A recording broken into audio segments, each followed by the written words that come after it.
I couldn't believe Trump and his if Russia came to, I don't care about the polls. Obama was going to lose by 10 or 15. No. He fired his people, or fired his polls. You gotta love it. You gotta fucking love it. I don't like those polls. You're out of here. Go get me a better poll. But what did he say as far as... That's actually the reason. The real reason was they leaked the information. Yeah, I know. It's still funny. What did they say about Russia? What's so bad?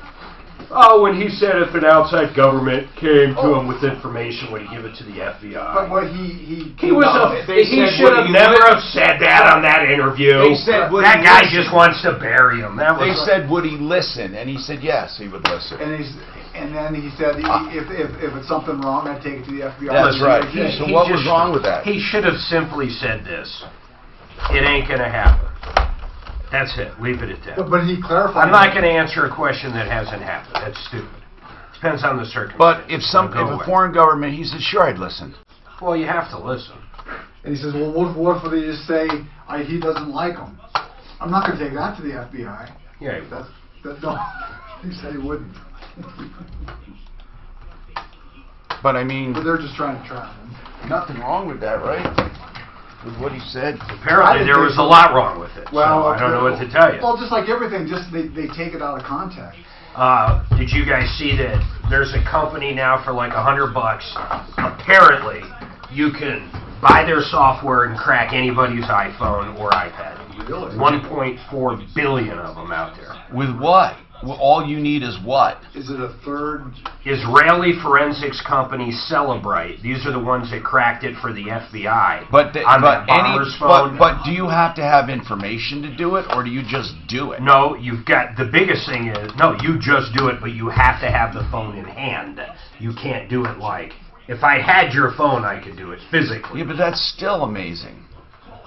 How do they do it? This service is for sale. Celebrate as a company you should take seriously. Back in 2016, the FBI used them to crack the iPhone that belonged to San Bernardino killer, Siad, whatever the fuck. Whatever it is. Heck, it cannot be done remotely. Forbes previously reported that the Cellbrite kit sold on eBay for as little as $100. Really? That's what I was going to ask you what it cost. So you could buy the software for $100? But it's every fucking one, apparently. But what?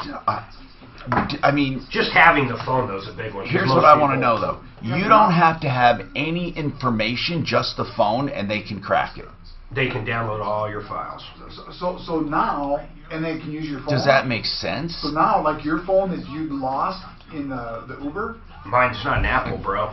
Oh, but say that wasn't there. Now the phones are valuable. Stolen phones are valuable. That's a good. Why? Because they can crack the code. And they said it's every iOS release, including the new 12, apparently. It's a pretty good article. I don't know, man. It was reported by CNBC, and then the article goes right to Forbes' website. So, I mean, it's pretty... It's funny they would do it as a service. I think they did, but someone leaked it. Hi, Tom Martino here. This is the Troubleshooter Show. I am consumer advocate Tom Martino. We are here to help you solve your problems, answer your questions, take your complaints, make your life a little easier. What is going on? You know, we strive to find out about new and different topics, and we love when somebody has a brand new scam or ripoff because then we can warn others. And, of course, we don't just talk scams and ripoffs. We talk anything near to your heart and pocketbook. And I always brag about this. You can reach us 24/7 at 303-MARTINO, 303-627-8466. All you have to do is call now. If you're listening to a podcast, which is, of course, a recording of something previously, you can call at that moment. We will call you back. We have two people we've called back today right now, Patrick and Kristen. We'll talk to both. 303-713-TALK when we're here. We're live on Facebook, live on YouTube, live on the iHeartRadio app, and, of course, our flagship station, KHOW in Denver. Let's talk. Kristen, what's happening? Hi. Hey, what's going on? Well, my major problem is that I have a cleft palate, and I am missing several teeth due to the cleft palate. And my medical insurance. I take it you were born with a cleft palate? Yeah, yes. And I did not, I don't understand this. Is when you have a cleft palate, does that mean your palate, do most people with cleft palates have missing teeth? Yes, because the palate doesn't grow together all the way, and usually they do bone grafts to make the palate grow together all the way. Okay, so what's going on now? How can we help you?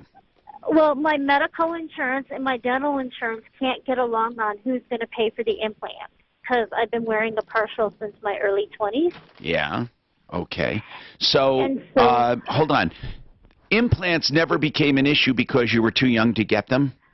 Correct. All right. And now they're a thing, and now now that I'm not on You know, my it's amazing how anymore, it's health insurance treats dental as if it's not health. You know, in fact, dental is probably more important. It's the window to your body. You know, this is a separate issue, but health insurance should include dental automatically because if people have preventive dentistry, they'll actually save money when it comes to health. So anyway, you're saying that do you have dental insurance? I do. Okay. But dental insurance will not cover like the $30,000 it needs. Why? For the implants because they don't see this as a pre-existing You mean condition like the medical will. They do see it as a pre-existing. The dental people, I don't understand your plan. Most people don't have dental. Where'd you get dental? My husband's employer. Okay, and the dental insurance clearly doesn't cover it because why? I don't understand. Because it's not pre-existing? Correct. That doesn't make sense to me because it's not pre-existing. Most of the time, that's the reason they reject it, because it is pre-existing. Well, and they made me pay out $3,000 for the partial when I got the partial. Kristen, what is the official reason you were turned down by dental insurance? Because they don't cover implants. Okay. That makes sense. Well, that's straightforward. Because of cosmetic reasons, probably. Correct. Right. But mine is not. I understand. I got it. Because of the medical. What's the name of your dental plan? I think it's Delta. Yeah. Okay, now, what's the name of your health insurance? Anthem Blue Cross Blue Shield. We're going to get our expert on. Okay. And our health insurance experts. Let's just get them on. And what did Blue Cross Blue Shield say? They don't cover dental. Yeah. You know, well, it's very possible neither company would cover implants. It is. Implants are not always... See, this is the thing. Dental has taken a back seat in health insurance. So has mental health. Mark, those are probably two of the most important things, really. Dental would be tough because a lot of people just simply don't brush their teeth. Okay, but here's what you do. You could have dental insurance for preventive care, at least, okay? Or you could have dental insurance. You know, I don't know, Mark. Maybe you have a dentist determined if it was lack of care. Who knows? I don't know the answer. Hold on, Kristen. We'll get an expert on. Patrick, you called in before, and we called you back. So anyone calling 303-MARTINO or emailing us help@troubleshooter.com will be called back if you leave information. So what's going on with what auto shop are you complaining about, Patrick? Massive Auto Sales. Massa. M-A-S-S-A. M-A-S-S-A. Massa. Didn't they also have Auto Glass? No, they're an auto pawn company. I think Auto there's a Pawn. handful of them. Oh, Massa Oil Auto Pawn. Got it. Right. Yes. Then they also have auto sales. Okay, so anyway, what is the problem? Is it on the pawn, on the purchase, on the sale? What is it on? On the purchase, I bought a vehicle in 2006 Ford Crown Vic. Okay, now, I just want to ask the obvious questions. Did you buy it as is? Yes, I bought it as is. Okay. But Good, within 20 minutes of me driving it after the test drive, because the test drive was great. It was a test drive before you bought it. A test drive is before you buy it. Correct. Okay, what happened? It was great. Everything worked right. Now what? I kind of liked the car, so I went ahead and bought it. You didn't bring it to a mechanic or have it checked out? No, I do not. Okay, what's going on? Well, the check engine light came on. When did it come on? It came on about 20 miles after I drove it off the lot, about 20 minutes after I drove it off their lot. No warranty for that, but here's the good part. If it doesn't pass emissions in that 3-day period, you can undo the deal. Did you go to get it checked? No, because I called the Dealers Association.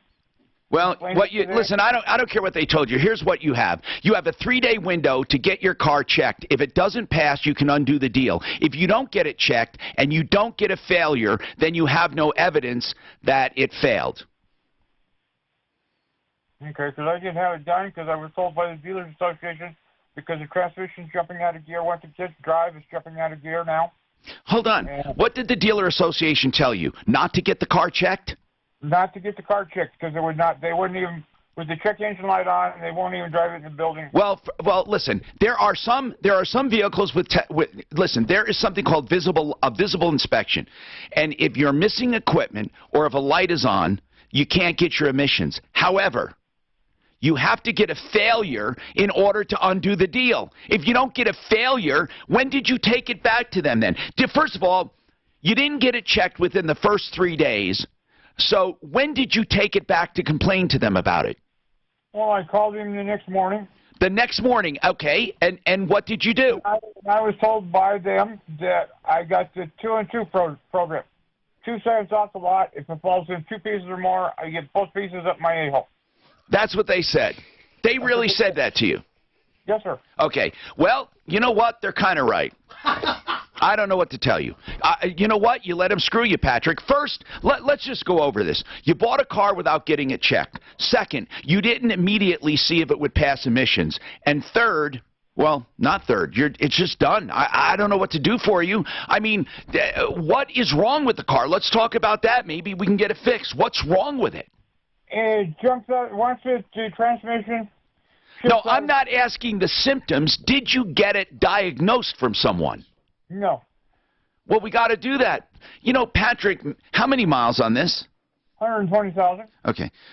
Why is it that people think when they buy a car they have some kind of warranty? Why is it? Why do people think? Well, Patrick, why did you think they would take care of it for you? Because I was told by the Dealers Association if the check engine light's on, they must fix it. Okay. Call back who you talked to at the Dealer Association. Who was it? What moron did you talk to? I talked to John. John. Talk to Moron John and tell Moron John he gave you bum advice. Now what is he going to do about it? I'm serious. I want you to call John back, get his last name, and say, Mr. Moron, you gave me bum advice. Now I'm stuck with a car. What will you do about it? You'd think I'm kidding? I'm not kidding. And then I want you to call me back after you get his last name. Listen, people. First of all, if you buy a used car with more than 100,000 miles, most likely you will have issues. If you buy a car with 150,000 miles, you will have problems. No ifs. If you buy a car with more than 200,000 miles, you will have major problems. Even if you get the car checked. But getting it checked is better than not getting it checked. And when it comes to emissions, no matter what they tell you, get the car checked within the first 3 days to get your failure. That will give you the power to rescind the deal. This hour brought to you by Frank Duran, therealestateman.com, because you don't get better than Frank. Frank is there to help you whether you're buying or selling real estate. Frank Duran, therealestateman.com. And we get nothing but rave reviews about him. 303-920-1622. 2 minutes later. This report is sponsored by Breaks Windows. into 2 parts. You get both up your a-hole. That's a hell of a motto. They got it out front, too. It's right, it's right on their invoice. That's the best. And they came across.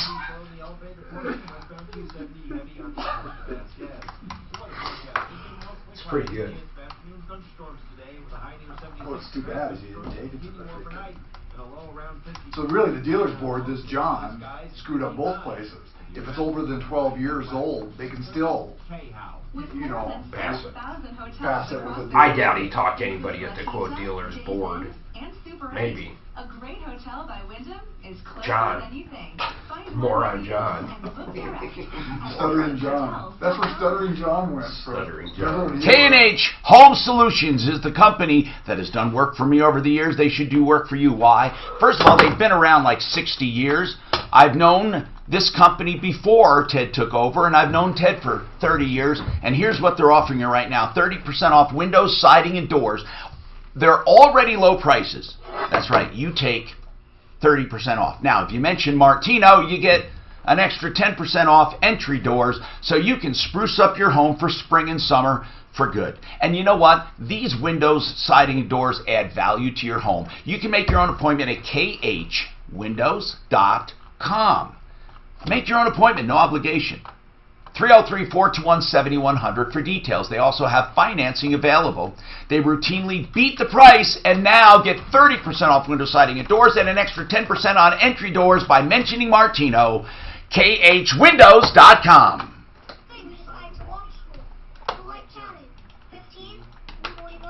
Whatever happened to Stuttering John? He actually was hired. He left Howard and went to work for Jay Leno. And he was the announcer for the for Leno's show for a while. You're kidding? The Tonight Show? Mm-hmm. Who did? Who? Stuttering John? Stuttering John. He was a character on Howard. Was he a character or was he a character? They used him as for the big interviews. Oh, they were. Let's talk about Quiet Cool, the whole house fan, QCColorado.com. You have to experience to truly know the benefits. I am blown away by this thing. It really circulates the air in your home, so you get fresh air, you get cooler air, you get lower energy bills. It cuts down on air conditioning. I have hardly used my AC since installing it. No more sleepless nights. It can run quietly through the night, or for a few hours. They have some cycles that turn it off automatically. So get the eco-friendly, energy-efficient QCColorado.com, 720-398-4510. One of the best products I ever purchased for immediate relief and immediate reaction and immediate results. 720-398-4510. Well, I can't believe Jay Leno would have had him on. Did you ever see the show with him on? He was just the announcer. You're talking about like what did he announce? Like what? I don't know. I never listened. I don't like Leno. Never did. I don't watch any of those shows. You know, I never liked him anyway, but I like the show. I don't know why, but I never liked Letterman? no any of those. I mean, I guess Johnny? Fuck, man, Johnny was. He was good. When did he retire? I was probably 10. Okay, you probably were. Probably in the 90s, right? I don't know, man. I just never watched any of those. I always liked skit shows like Saturday Night Live, Mad. I just never liked those late night shows. I don't give a fuck about Hollywood, and that's all those things are, is where they can go pat each other on the back. Johnny had such a good, quick sense of humor. I heard when he'd have a comedian on, if he didn't call him over to sit down on the couch, They failed? that basically they generally never get called back. That's when he loved him. He called him to come over and sit down. So people were like, "Oh man, if you." But didn't they call also me over." It's like getting a hook. But you know what? It's a reverse. Jimmy hook. Fallon. You know, the Tonight Show is considered the Super Bowl for these guys, man. To get on the Super Bowl. I can't watch To get on the Tonight comedians. Show for these stand-ups. Yeah. That's what propels their careers. I don't even know. I bet Carson had 10 million. I bet the average 10 million what? 10 million viewers at any given time. I'm totally guessing numbers. Yeah, but I bet he dominated in the 80s and 90s. Where now there's so many choices. I bet their audience is nothing. You're right. Tom Martino, your troubleshooter. Listen, we have no guests today. That's good. I want to have a discussion, but I want to hear from people who know. I know we've been joking about this, but truly, the more I look into this, I hear so many different opinions about whole house fans. Now, everyone loves them. That's the benefit. But here's what's confusing me, and I don't know the answer. There are people who say they know the answer. What I'd like to know is experience. No, here I'm serious about this now. I'm not joking. I know we joked about it. Dan and I had a joke going on because the guy that owns QC of Colorado said, Tom, you don't have to crack the windows in your basement. The air's already cool. Just crack it elsewhere in the house and you have air exchange. Now listen. So the guy that installed it said, and he installed it for QC, one of the best installers. It took like an hour. It was beautiful. He said, oh, now make sure you crack that basement window and you'll get immediate cooling. Then I read more and more about it. Now, seriously, here's what it says. One school of thought says you crack the basement window because the cooler air is in the basement. It will destratify your home. Everyone agrees one of the main functions is to get rid of the hot air in the attic, which fights against air conditioning and radiates into the home. So if you get rid of an overheated attic and did nothing else, you're benefiting. But the other benefit is to destratify the air and have an air exchange to equalize the air, make your air conditioner work less, and bring cooler air in. So you only use it when air outside is cooler, in the morning and in the evening. Now, what about the basement? It's logical. You have cooler air in the basement. You turn it on, you feel that cooler air. Now, that's the school of thought that says use the basement. However, I read more from the Department of Energy, and they say